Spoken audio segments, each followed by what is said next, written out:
Assalamualaikum warahmatullahi wabarakatuh. Berjumpa lagi dengan pelajaran IPS. Kali ini kita akan belajar materi mengisi kemerdekaan sebagai upaya mengembangkan kehidupan kebangsaan yang sejahtera. Kita harus bersyukur atas kemerdekaan yang kita raih. Bagaimana cara bersyukurnya? Yaitu dengan cara berbuat baik untuk bangsa dan negara. Karena berbuat baik itu diperintahkan oleh Allah Subhanahu wa taala. Sebagaimana firman-Nya, dan berbuat baiklah karena sesungguhnya Allah menyukai orang-orang yang berbuat baik. Urusan Quran surat Al-Baqarah ayat 195.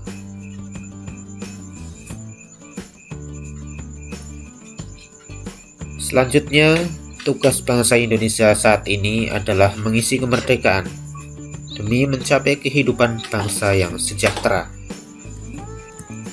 Oleh karena itu, pemerintah melakukan pembangunan nasional di berbagai bidang, antara lain bidang pendidikan, transportasi, sosial, budaya, pariwisata, komunikasi, dan kesehatan.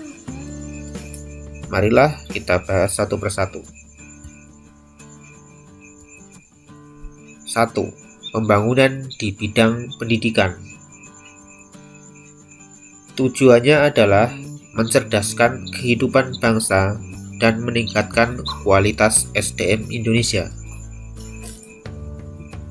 Adapun contohnya adalah 1. Membangun gedung sekolah dan fasilitas penunjangnya. 2. Memberikan bantuan peralatan sekolah. 3. Memberi beasiswa pendidikan. Dan 4. Memasukkan pendidikan karakter bangsa. Sedangkan manfaatnya adalah 1.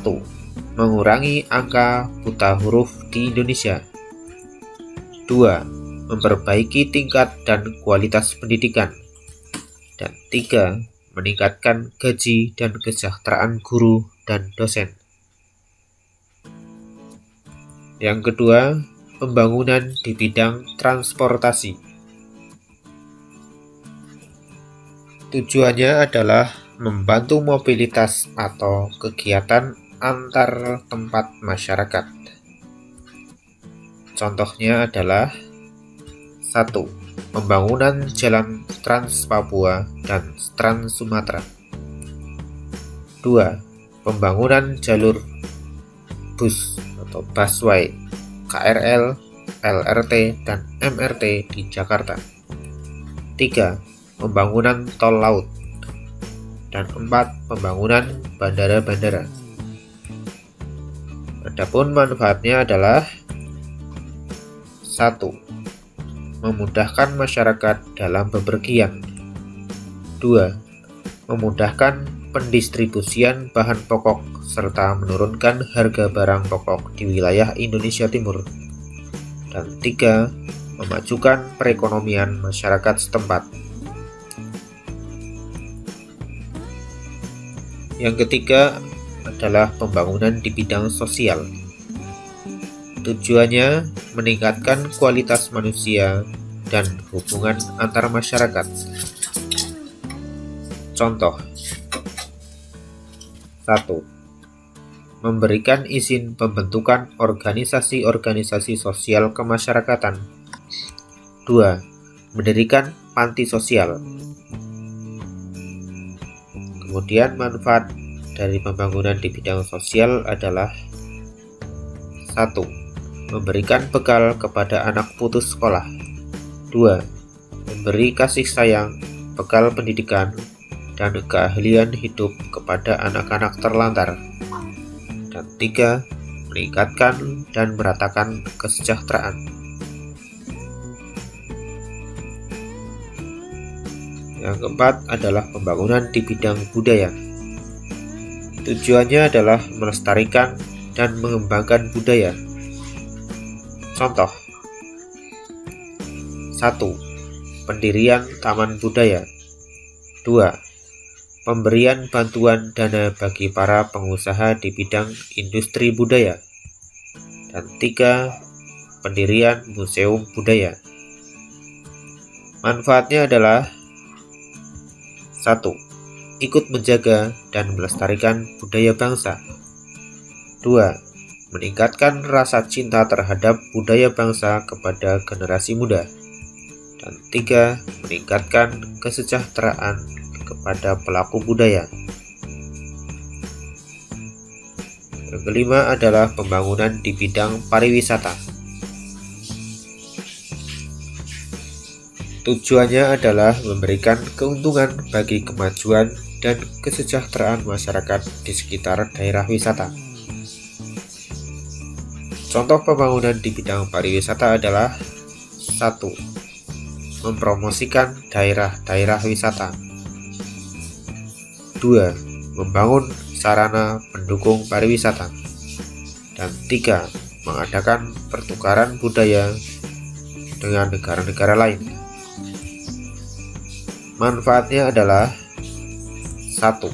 Meningkatkan pendapatan masyarakat di sekitar objek wisata. 2. Meningkatkan devisa negara. Dan 3. Mengembangkan potensi pariwisata daerah. 6. Pembangunan di bidang komunikasi. Tujuannya adalah memudahkan komunikasi. Contoh 1. Mengembangkan jaringan internet dan fasilitas telekomunikasi. 2. Membuat undang-undang tentang penggunaan internet dan sarana komunikasi lainnya. Dan 3. Memeratakan pembangunan di bidang komunikasi. Sedangkan manfaatnya adalah 1. Memudahkan komunikasi antar penduduk di berbagai wilayah. Dan 2. Masyarakat dapat menggunakan internet dan sarana komunikasi secara benar dan bertanggung jawab. Yang ketujuh adalah pembangunan di bidang kesehatan. Tujuannya adalah memperbaiki tingkat kesehatan masyarakat. Contoh 1. Mendirikan pusat-pusat pelayanan kesehatan. 2. Menyiapkan anggaran dana untuk membiayai asuransi kesehatan masyarakat. 3. Memberi penyuluhan kesehatan bagi masyarakat. 4. Meningkatkan kualitas sarana kesehatan. Dan 5. Mengirim tenaga ahli kesehatan hingga ke daerah pelosok Indonesia. Adapun manfaatnya adalah 1. Tingkatkan taraf kesehatan masyarakat. 2. Memberi jaminan kepada seluruh masyarakat. 3. Memberikan pelayanan kesehatan kepada masyarakat secara merata. 4. Memberi kesadaran kepada masyarakat tentang pentingnya menjaga kesehatan. Dan 5. Membantu masyarakat kurang mampu untuk mendapatkan pengobatan dan pelayanan kesehatan secara gratis. Demikian yang dapat saya sampaikan. Semoga bermanfaat. Assalamualaikum warahmatullahi wabarakatuh.